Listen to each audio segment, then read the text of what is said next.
Sa mga katik vloggers, mga subscribers, bago sa kaluma, mga supporters, mga dumaan, dumalaw at bumisita sa channel, lahat ng mga viewers, secret viewers at silent viewers, magandang araw. So tulad ng sinabi ko sa inyo na ipapakita rin natin kung ano ba yung system na ginagamit natin dito sa bahay. Okay, ano yung home system? Kasi minsan hindi natin maiwasan na may mga viewers tayo na mag-iisip kung totoo nga ba yung sinasabi natin, yung mga binibigay nating tips, tapos yung mga review natin, yung mga tutorial natin tungkol sa amplifier, speaker at sa sounds, madalas kung wala naman tayong may papakitang gamit. So mag-isip sila kung paano kaya napapakinggan ng tao na to, wala naman siyang gamit sa bahay. Paano kaya niya nasasabi? So alam niyo naman, nakikita niyo naman sa bawat content natin na pinipilit at sinisikap natin na meron tayong mga actual materials na ipapakita kapag gumagawa tayo ng video. So ngayon ito yung system na ginagamit natin dito sa bahay. Medyo may kalumaan na siya at napaka-rare nitong item na to. Okay, isang ProLogic system. So ano ba ibig sabihin ng ProLogic? So ibig sabihin ProLogic means multiple channel. Okay, isang AVR siya, audio video receiver. Model ng ang kanyang brand ay Pioneer, made in Japan to. VSX model VSX-D1S. Ayan. So meron siyang front channel, left and right. Tapos pareho din siya ng pangkaraniwang mga AV amplifier ngayon na nabibili natin sa market, na yung kanyang speaker terminal ay merong speaker A tapos speaker B. So dalawa sa speaker A, dalawa din sa speaker B. Yung speaker A ay pareho lang yun. Yung terminal na yun ay nakaparallel lang din. Ganun din sa B. Tapos meron siyang dalawang channel nito for rear speaker, left and right. Tapos yung mono channel niya ay yung kanyang center speaker. Okay? So yung power consumption nito mataas ng konti, nasa mga 1,100 watts yung power consumption. Hindi yung output 1,100 watts yung kanyang power consumption. Tapos yung kanyang speaker, yung original speaker nito, unfortunately hindi po natin nadala dito sa Pinas dahil napakamahal po ng pamasahe sa eroplano. Kaya iniwan natin. Ito lang yung pina-priority natin na madala. Okay? Yung floor standing speaker nito ay medyo malaki at mahaba. 4 na piraso na tig 200 watts na kulang-kulang na lang 5 feet yung kanyang haba, yung kanyang tangkad. So malaki-laki. Tapos yung kanyang center speaker ay kasing laki ng mga pangkaraniwang bookshelf speaker. So 2 piraso. Tapos yung medyo maliit ng konti ay yung kanyang rear speaker. Okay?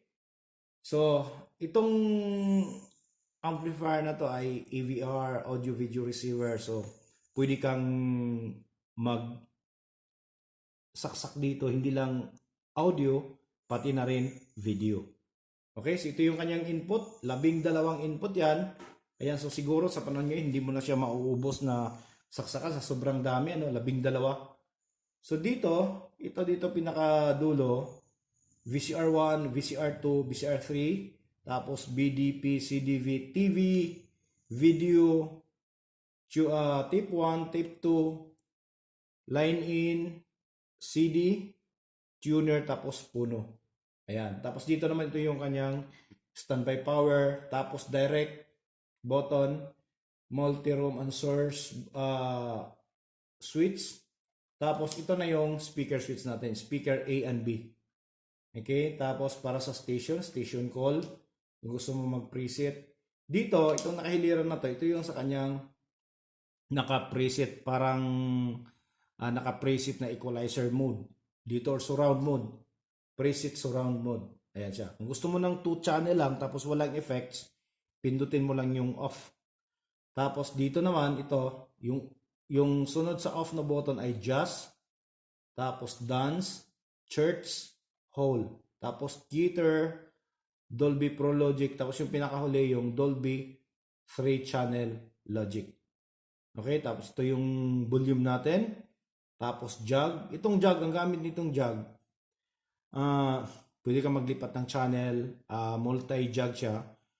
Yung delay sa kanyang rear amplifier ay pwede mong iksian at pwede mong habaan na halos ang haba ng kanyang echo. So, ganun. Dito.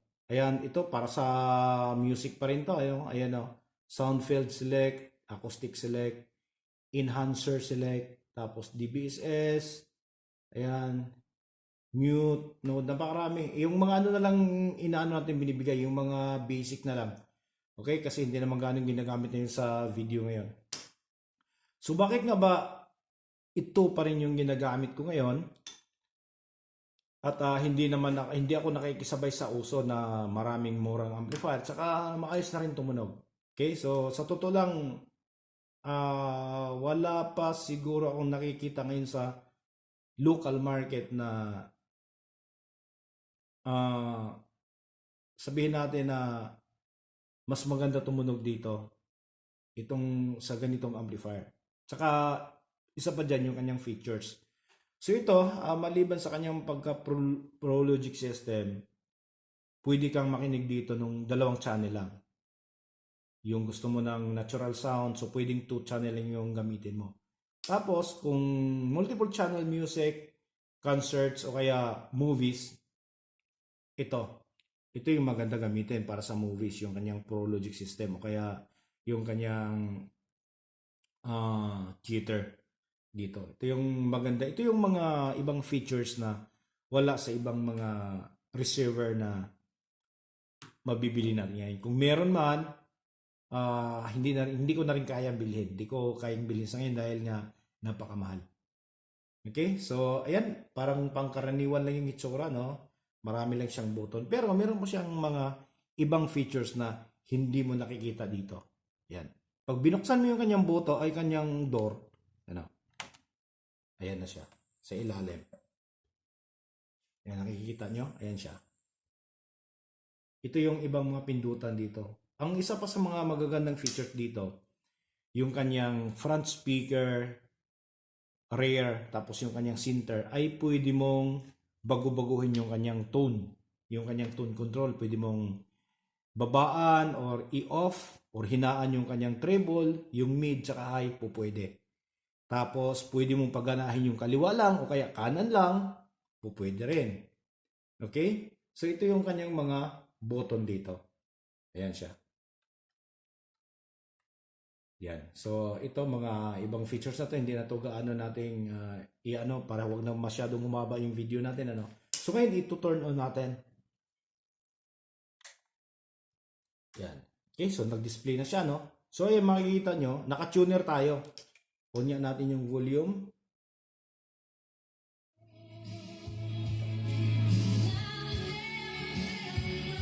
Okay? So hindi natin patagalin, baka makapiright na naman tayo. Mahirap mag-edit.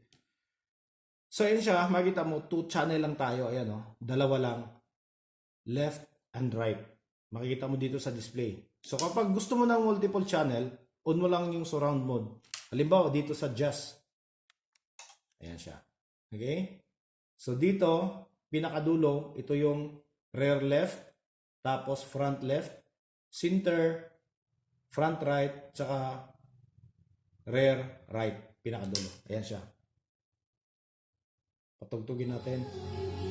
Okay? Okay, nag-iba na yung tunog, di ba?